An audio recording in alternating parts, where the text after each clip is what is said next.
Welcome back to Rides and Drives Team Radio. I'm Harvey, and I'm here with Kaz, and we are going to talk this week about racing movies. And I was going to say some of our favorite racing movies, but not all of them are. So we'll talk about that in a bit. But first, there's some big news from IndyCar this past week as some driver assignments are starting to get solidified.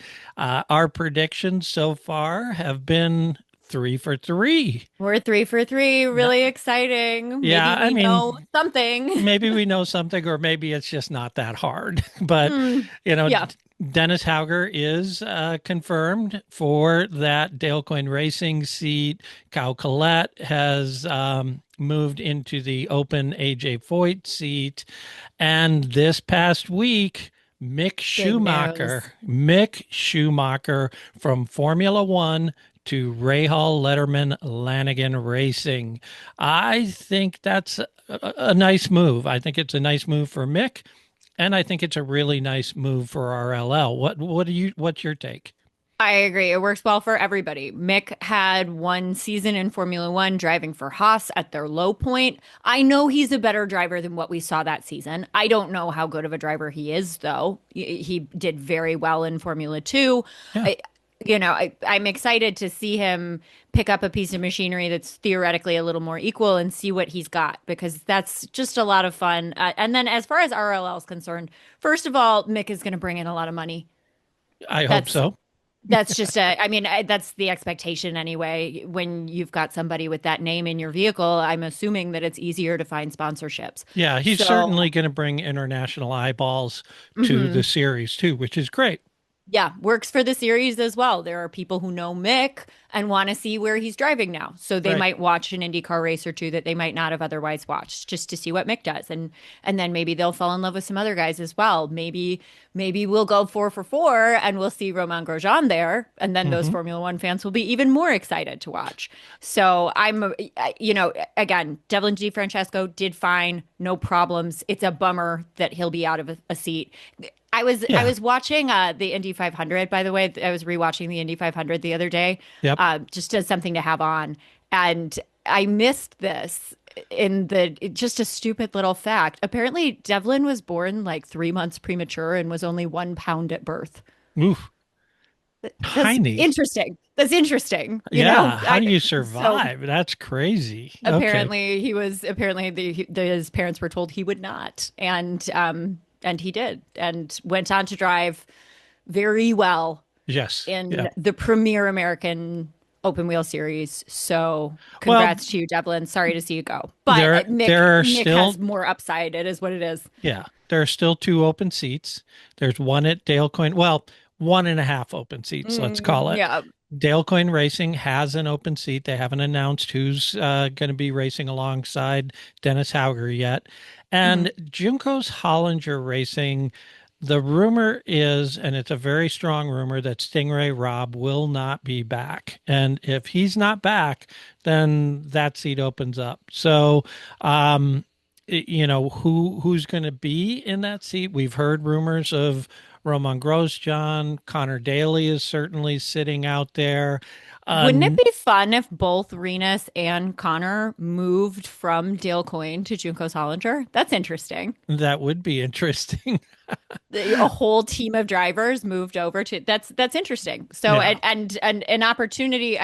Stingray's a guy who I think is fine. I love his family story. That's very cool. But am I going to miss him out on the track? I don't know that I am. Yeah, so I mean, if we could get Connor Daly in that seat, that would be pretty cool. I thought we had to say goodbye to my favorite driver to watch on an oval, and maybe we don't. Well, and there's another name that's come up in a rumor that you personally might be interested in, and that's Yuki Tsunoda. Okay. Former Red Bull driver, now driving. Well, he's currently a Red Bull driver. Right. He just won't be for long. Well, he's not driving the Red Bull car. He's driving the RB, right? He's driving the Red Bull. Okay. Sorry. For some reason, I thought he got demoted. That shows you how much attention I paid at F1. That Vegas race. It's also race, like a solid guess that Red Bull's going to swap there are drivers with RB constantly throughout the season. Yeah. So no shame on that one. But Yuki is in the Red Bull currently. Again, I think he's another guy who the second Red Bull, my opinion, and this is common, is that that car is tuned for max and it's very challenging for anybody else to drive. So I Sure. don't, Yuki did very well in the RB. That's Yep. why he got into the Red Bull. I'm excited to put him up against people with similar machinery. That's a really fun idea. And You, he's fun as a personality. yes. So that's really great as well. He And would be awesome to interview. the other reason he might be coming is he's a Honda driver, right? Yeah. Yeah, he And is. if that's a Honda team, that makes sense. So, it Hmm. would make sense for him to be in a Honda powered car in the United It's States. also, if we're, getting a little tinfoil conspiracy here, Ooh, Honda is not yet confirmed that they're planning on continuing with IndyCar. right, Maybe it might entice them a little bit more, or maybe they've kind of stressed a condition. Hey, they supported him in Formula One. That's why he started with that team and in right. that seat. So I could maybe see them pushing IndyCar a little bit, like, hey, you want us to keep going? You need to look at our developing drivers. Let's Could start be. with Yuki, who's already developed. Get out the tinfoil. So yeah, that's my little conspiracy theory of the day that I just came up with right now. Okay, so Pretty that's cool. the news. Now, Yeah. Well, look, we can talk till we're blue in the face and come up with crazier and crazier conspiracies about the news, or we can have some fun. I like fun. So this week, Harvey and I watched three racing movies, and And we're super excited to talk about them. yeah, and this came out of the conversation the other day when we mentioned the F1 movie and how much we hated it. Terrible. Yeah, and then just thought, oh, well, let's watch some good racing movies. But then we also said, oh, we have to watch an IndyCar racing movie because this is an IndyCar podcast. And guess what? There really There aren't there really aren't aren't many, many. and the most famous one, well, we'll talk about it. So, where do we want to start? Well, I like to say that we watch something old, something new-ish, and something stupid. Yeah. So let's go in that order. Okay. For something old, we watched Le Mans. Your attention, please. The car going into the final lap with only 2 minutes remaining. One of the most famous motor car races in the world. The 24 hours of Le Mans.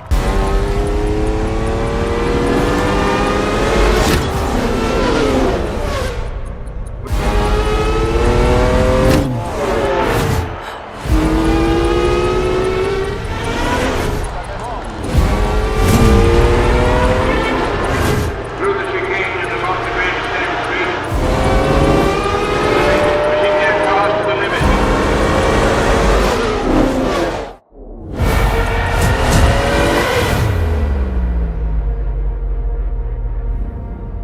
Racing.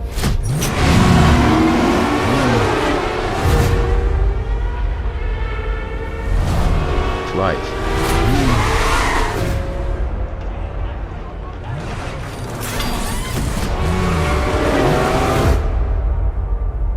Anything that happens.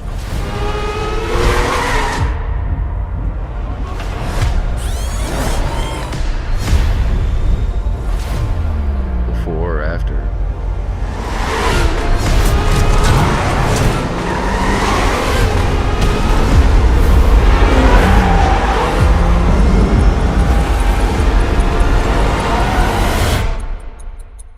It's just waiting. Le Mans. Yes, the Steve McQueen 1971 film. Yeah, very interesting movie because it Hmm. is a racing film. Yeah. The thing I went down, I was taking notes and I'm writing, okay, who starred in this movie? Hmm. Steve McQueen and the Porsche 917 and the Ferrari 512. Those Yeah. are the stars of the movie. It's And not and the other actors. arguably the cars more than Steve McQueen even. Let's be Yeah. honest. I have seen this movie with you when I was probably like no more than 8 years old. Yeah, it's one of the few I That's a still have tough on DVD. movie for an 8-year-old to follow. I don't think I really paid a lot of attention or took a lot away. I just knew it was a racing movie. Right. Um, I wanted to go in kind of blind. So when we sat down to watch it, I think it was like 18 minutes in when Nick and I realized that we still hadn't heard a single line of dialogue. Yeah. And I know that the 1970s are so slow paced. 70s filmmaking in general is paced differently. So Yeah. I think that's why it took me so long to notice. We did wind up turning on the captions and realizing you get a lot of context out of the loudspeaker. So Right. Yeah, the definitely pay loudspeaker, attention to the yeah, loudspeaker. brings a lot of context, but actual Mhm. actor dialogue doesn't happen until I believe it's 28 or 29 minutes into the film. Yeah. I mean, there's a beautiful opening with him driving that 911 and walking the track and going through town and all that. I mean, it's just phenomenal. Um, it's almost like tourism films, It's but such interesting storytelling because yeah, it's really very much a show don't tell kind of movie. You don't right. like I said, the context comes in through the loudspeaker. You know where you are because of the loudspeaker, what the race is because of the loudspeaker, what the stakes are for the people because of the loudspeaker. There are maybe 3 dialogue heavy scenes in the Right. entire movie. Steve McQueen, the Yeah. biggest movie star of that era, had 12 lines in that movie. Yeah. 12 lines. That's nuts. Yeah. And it feels like he had more because he's the only guy who really had any lines at all. Right. I really loved it though. I as time went on, I found myself getting more and more involved in the race in the story. Yeah. And I thought that if you're a racing fan, I can't imagine a more accurate and realistic depiction of what it might be like to compete in a race like that. Yeah. There are a number of things about that film that make it that way. Number one, all the cars used were Le Mans cars. When they Hmm. shot the scenes Yeah. separate from the race, right? They used real cars. They used real Le Mans drivers. Actually, it was really interesting. About 8 or 9 years ago, I was at the 24 Hours of Spa, and I met Derek Bell. Okay. Derek Bell has won Le Mans 5 times. And he drove in the film Le Mans. He drove a Ferrari 512 in the film. And so Oh, I talked to wow. him about that. I asked him, I said, so Derek, how good a driver was Steve McQueen? And he Great said, question. and he said, he was better than he thought he was. And he said, I'll give you an example. We shot the scene where we're going into the White House corners, where he says, pass him there because he hates it, right? Yep. And so we're shooting that scene. And the first time they go through it, right? The first time they go through it, Frankenheimer, or I'm sorry, the director of that film. Oh, that was Lee Katzin. That's right. Frankenheimer did uh, Grand Prix, Sure. another great racing film. Anyway, so the director says, no, it's too slow. You got to go faster. And so they go back and they do it again. And Derek Bell is in the 512, right? He's in the Ferrari, and McQueen is in the Porsche, and he's doing the driving on this because they have to do close-ups of him. And Hmm. he did all the driving scenes when he was in the car at speed because they didn't want to speed anything up. I And didn't so realize that. so they That's went very through, impressive. yeah, so they went through that corner, and McQueen gets out of the car after the third time because they kept going faster, faster, faster. And he's white as a ghost, apparently. And he gets down on his knees. And the director said, what's going on? He said, those guys are trying to kill me. They're going so fast.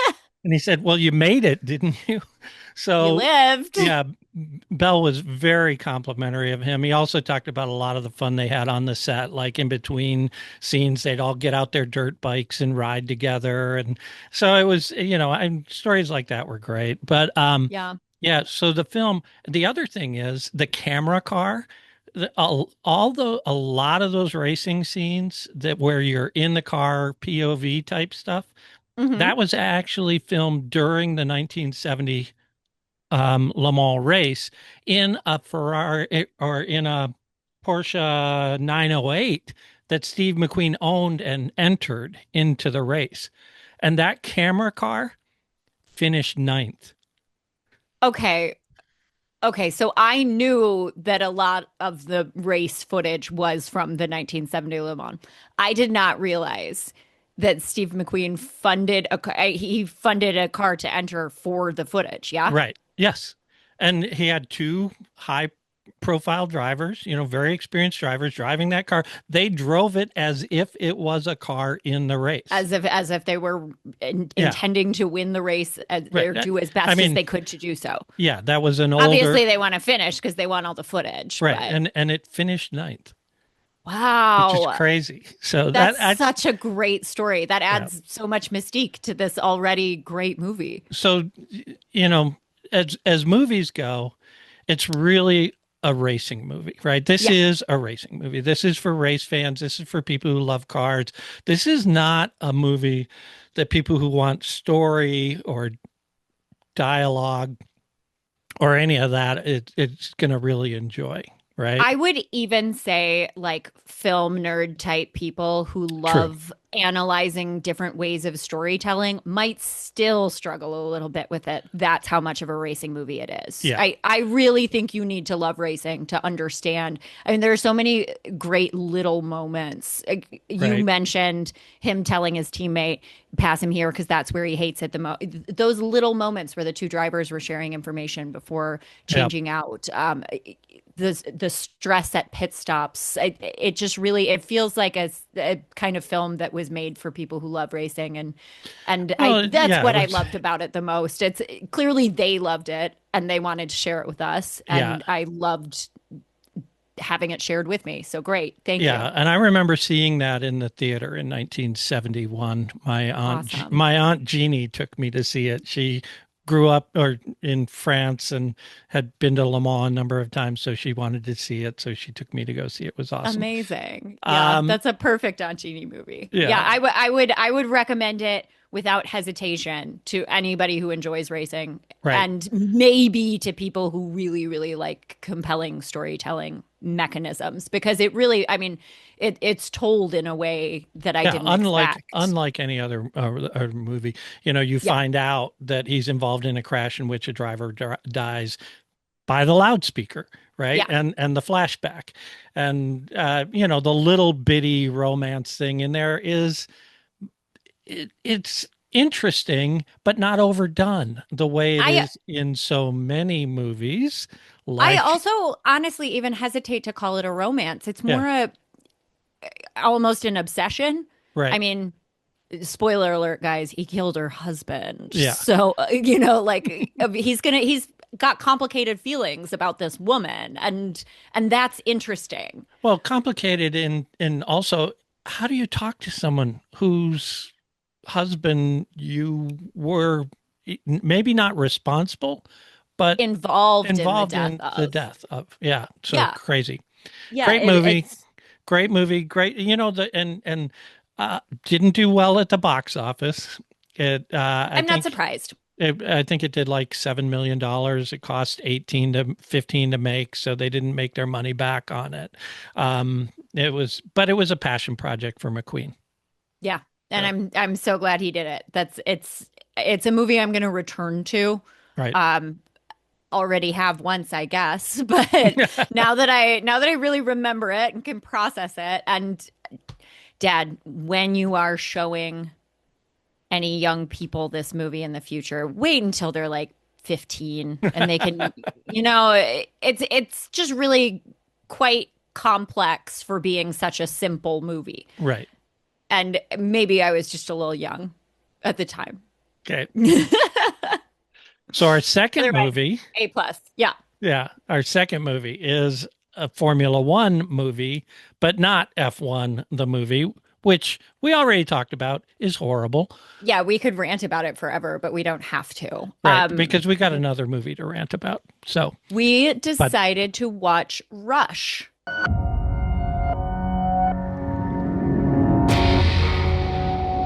There's a lie that all drivers tell themselves.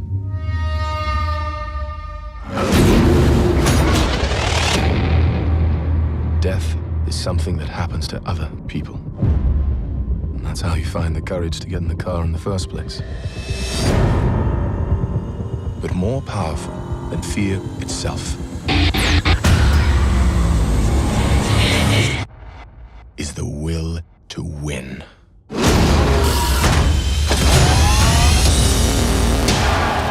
Who's that?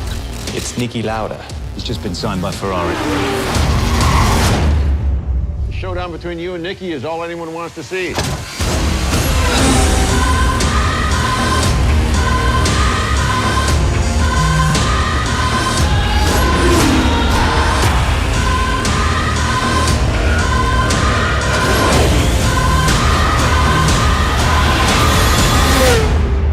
Why don't they make it safer? The risk of death turns people on.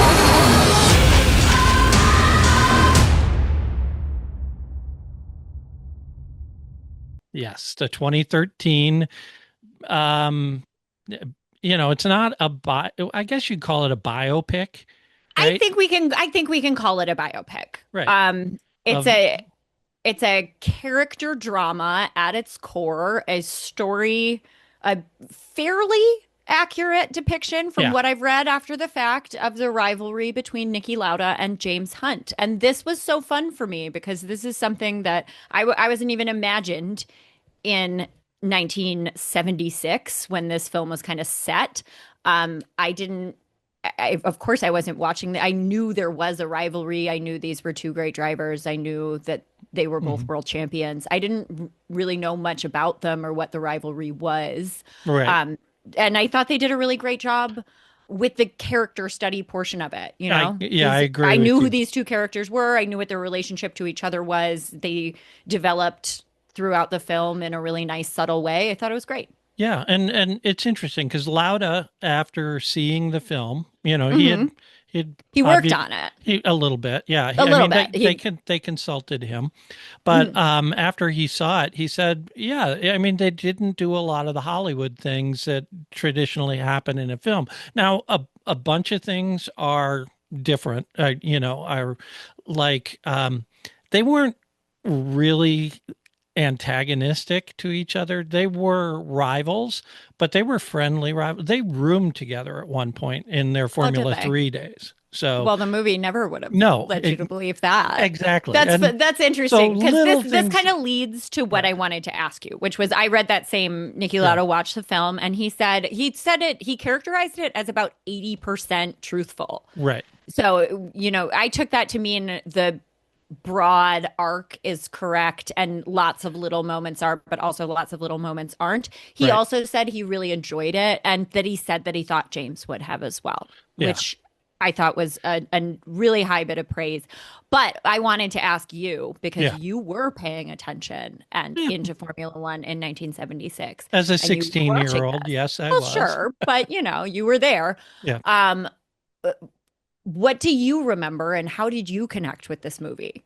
Well, I remember the championship chase. I remember Lauda's accident and him, but again, the media landscape was so different back then. And especially at the time being 16 years old and I was living in, actually we were moving that summer from Michigan to New York. So, it was hard to see it. You couldn't see all the races on TV, all that stuff. It wasn't there. So what I remember most was just this rivalry between the two drivers, this close driver championship. I didn't know anything about the disqualification in the Brazilian Grand Prix or any of that. So I learned a ton watching this movie.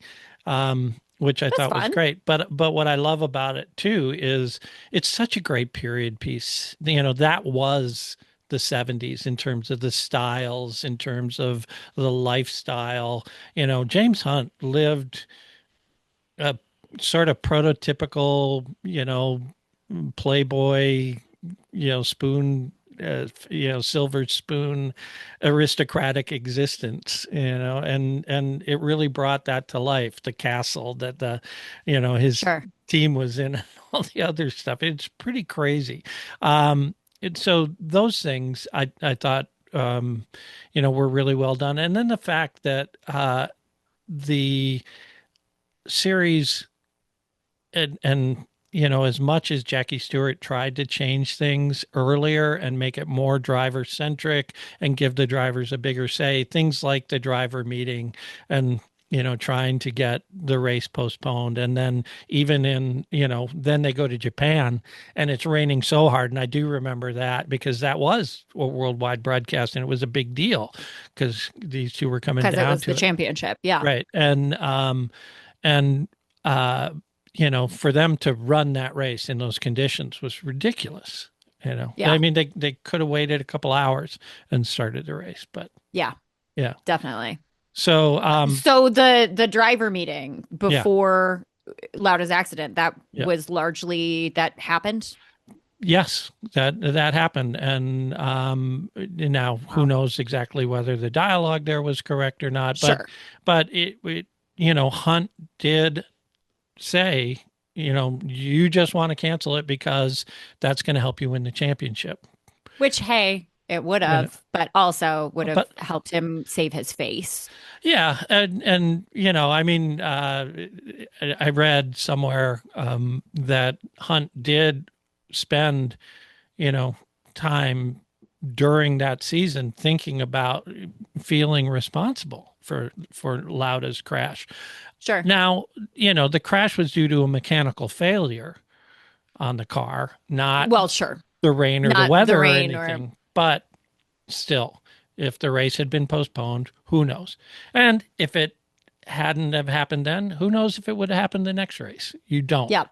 That's if it was racing. already broken on the car, there's entirely a possibility that it would have stayed broken. And the other thing, I didn't realize, I guess this is just a gap in my knowledge. I didn't realize that Lauda was involved in an accident that severe at any point in his career. I mean, I should have guessed because he was racing during one of the most dangerous times and he had a long career. Well, and you could look at his face in his older years and see the scarring, Well, sure. But, yeah. I mean, it was massively disfiguring. Were you watching that one live? No. Okay. That way, yeah. The German Grand Prix, you couldn't have seen that on TV back in the 70s. Okay. We didn't have cable back then. It was all broadcast. I forget about this. Most Formula One races were shown on ABC's Wide World of Sports, which was a sort of sports aggregation show, kind of not like Sports Center, but they would feature events on it, and they would show, the Grand Prix the week after, and cut it up, and sure. Put it so up. That realistically would have been largely cut out of American broadcasts. Yeah, hopefully anyway. Yeah. I overall I really enjoyed the movie. I thought that the parts of it that didn't support the plot, like there was some like gratuitous nipple action, right? But it was all really short, and it didn't. Yeah. I don't feel it took away. No, if you it was had cut all of that out, it would have been in maybe like 5 minutes shorter. So I don't. Okay, fine. Yeah, I get it. I mean, it just it was filmmaking to help support his Playboy lifestyle and all that, and it serves really to teach you about James Hunt. Yeah, and to emphasize the polarity of the two drivers. They did that's what this movie did really well. Is they did a great job solidifying who these characters were pretty much right away. Mm-hmm. Like I had a great idea, and the credit goes to the acting here too, because I think they both did a great job. Yep.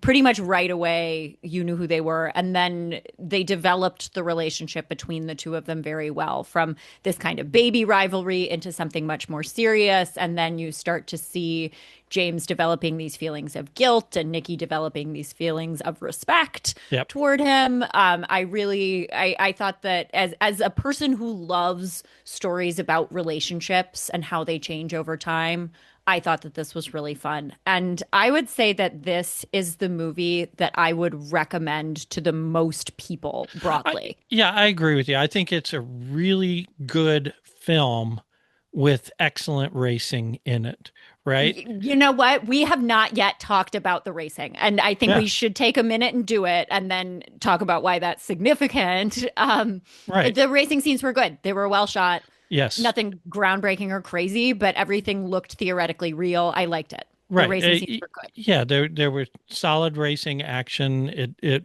felt like it was professionally, curated, that they had really good Formula One people working with them on the film to make sure things were depicted accurately. Yeah. And so I thought that was good.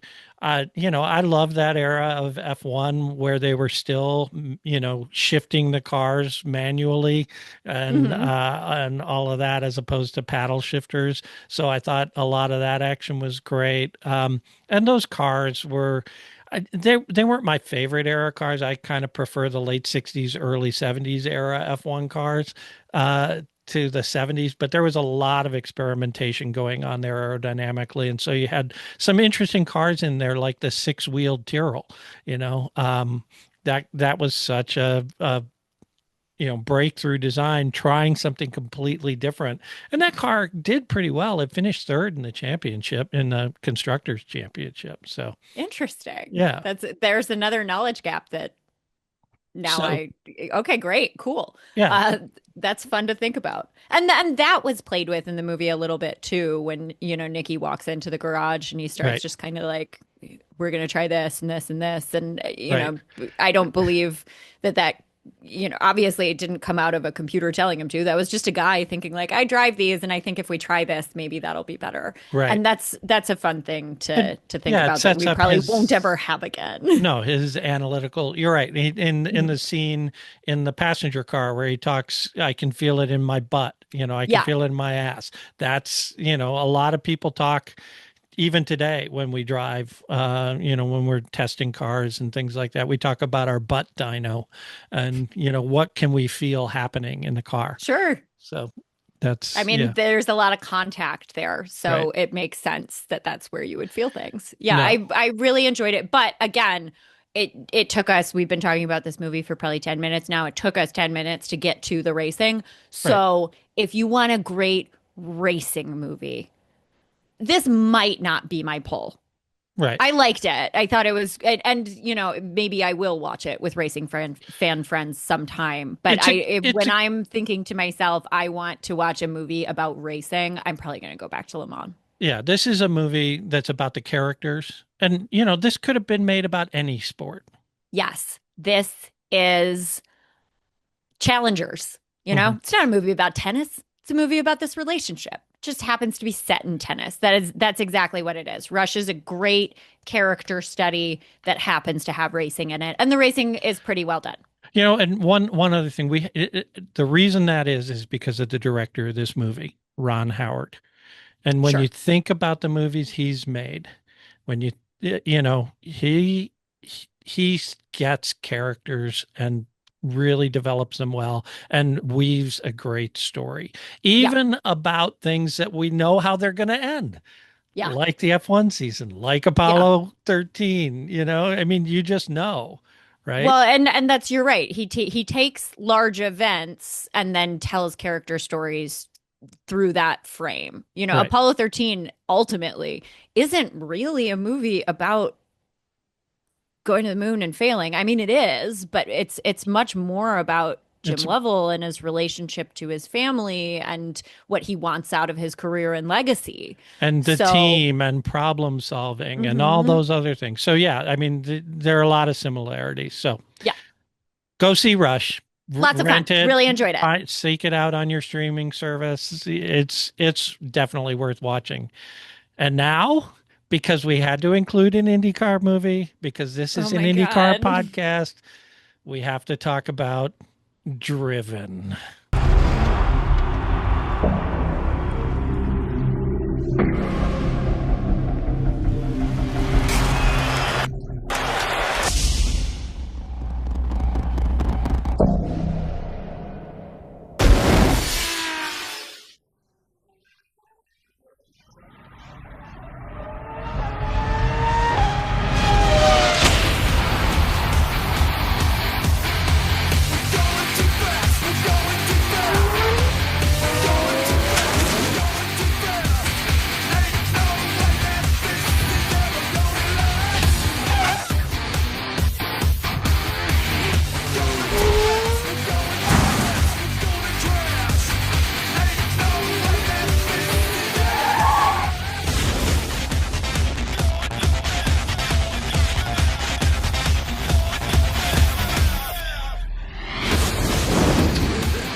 God. Okay, so here's again, I tried to go into this as blind as possible.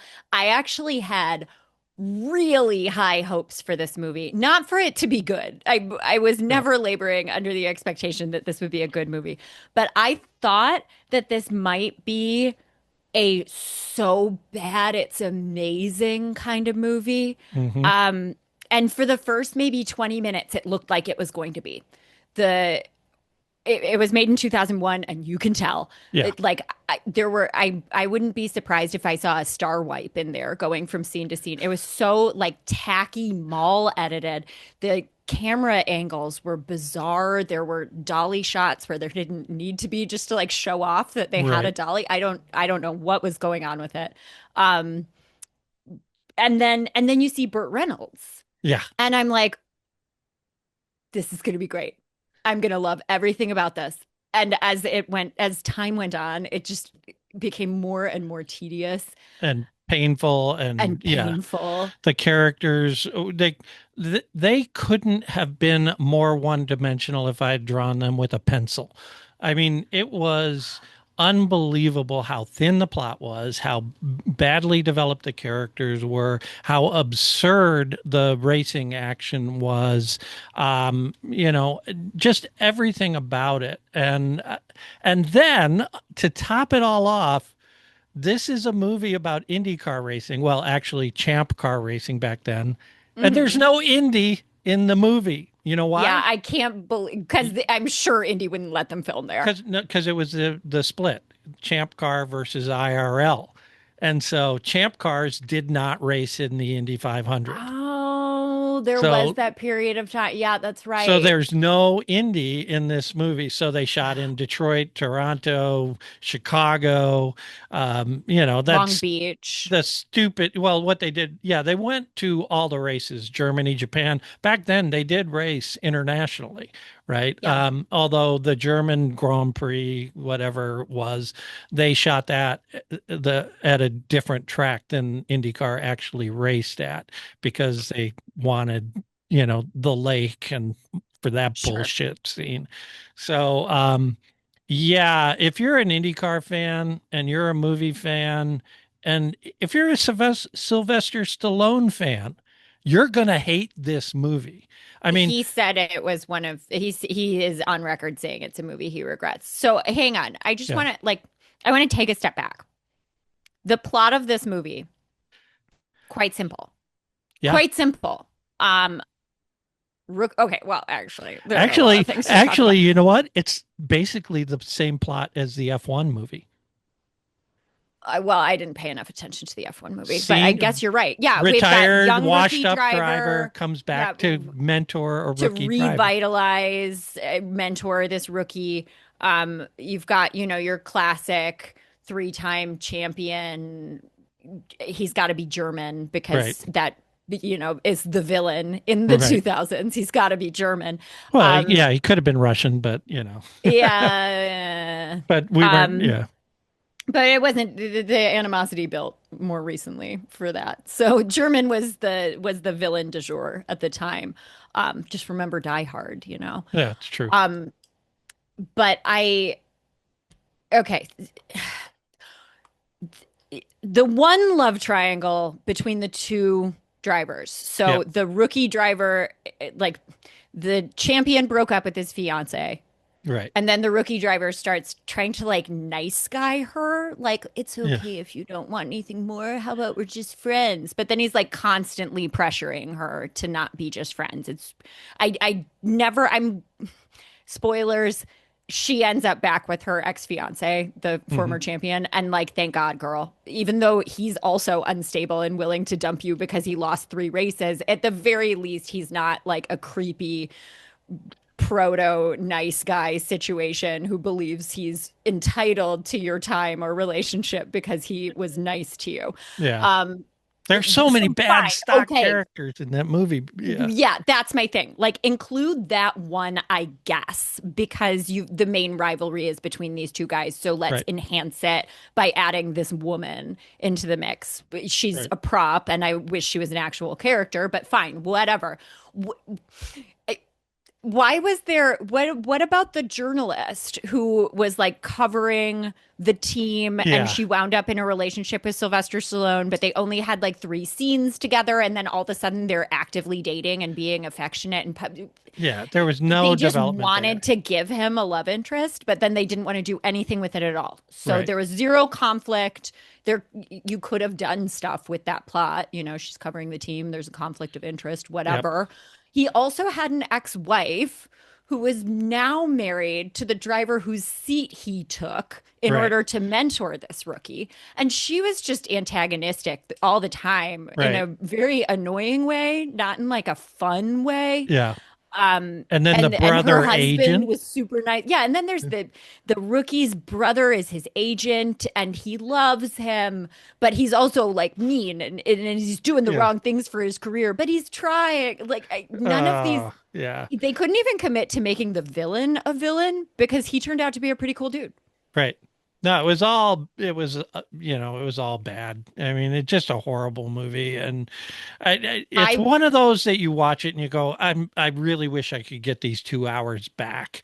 It was 2 hours long. Do you Here's know? the deal. I think if you take all of that footage and you get an iMovie and you give yourself a 1 hour and 15-minute limit, I think you can make something fun with it because there were stupid fun moments Right. that I like.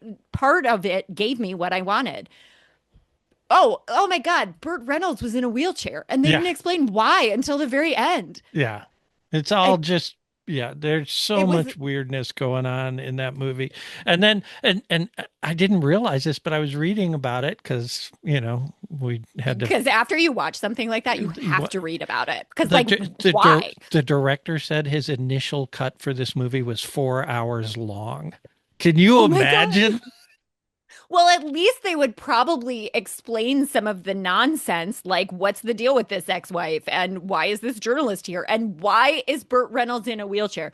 But to me, still, the biggest question I had after watching this movie, because it is based on our universe, so you Right. can't say just suspend your disbelief. This is based on our real world. The real drivers of the time were in Right. it. Yeah, Chip Ganassi was in it, right? Chip Ganassi was in it. Why?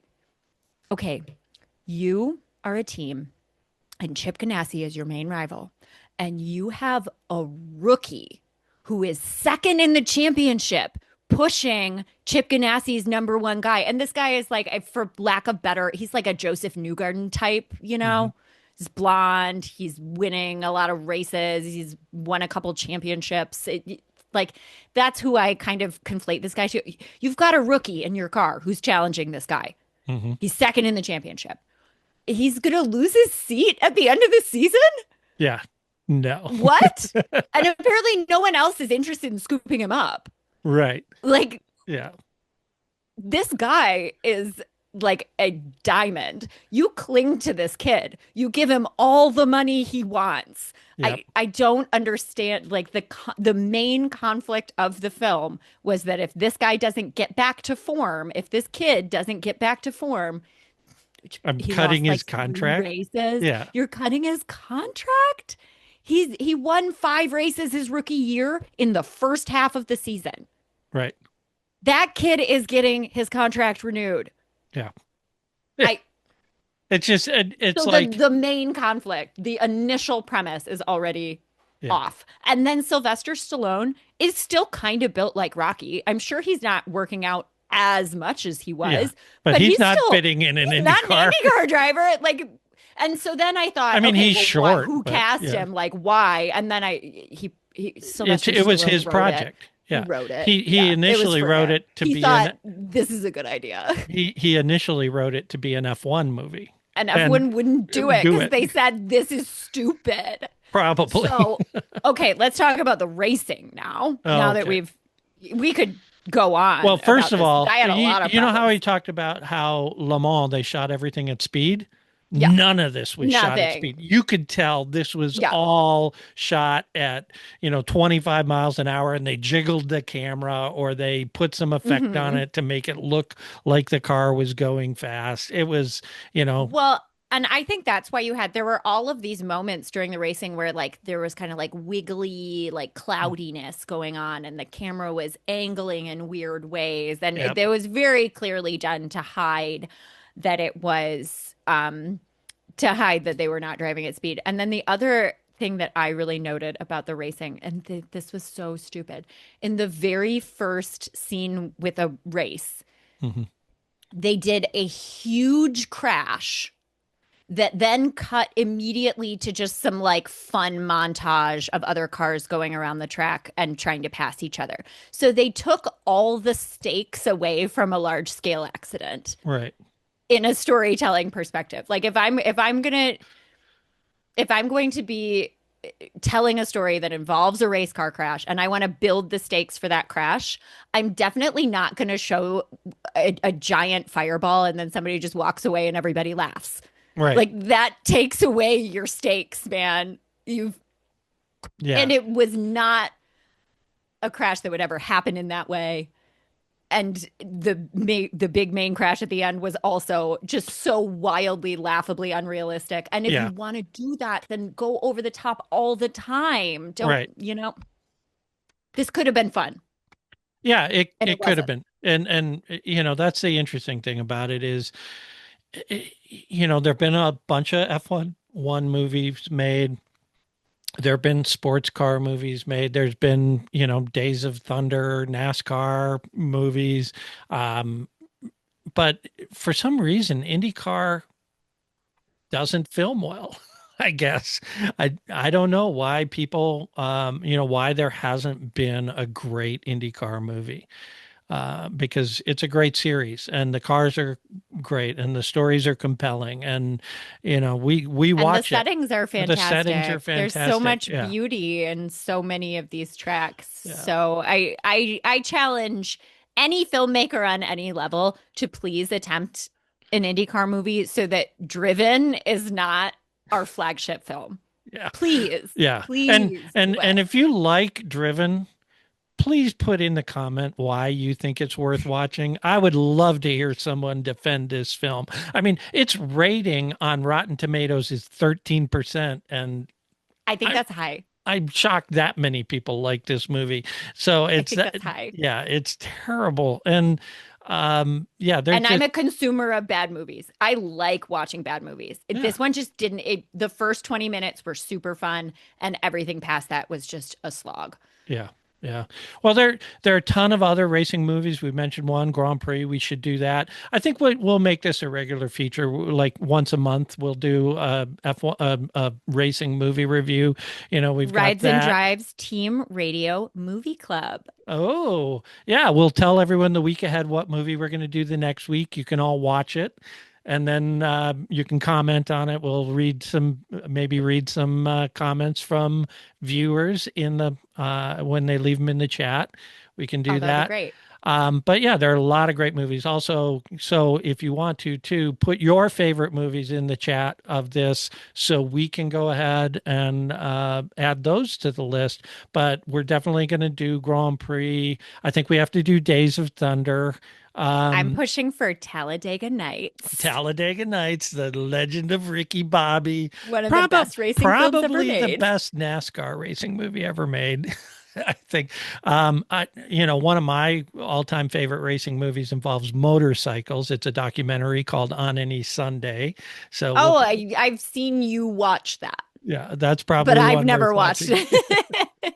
But there are tons of really good racing movies. So we'll start doing those as well. That'll be fun. And maybe by then someone will do an IndyCar movie and we can review that again. So can't wait to see what you guys come up with. Something out there. There's a story to be told and somebody can do it right. Somebody can do it better than this. Oh, a monkey. AI can do it better than this. Oh, I have a hard time with that one, but we're going to leave it alone.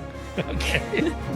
Well, there we go. That's another episode of Rides and Drives Team Radio. Thanks for hanging with us for this one.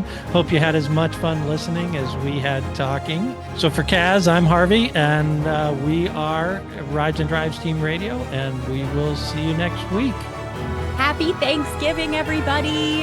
Enjoy your turkey.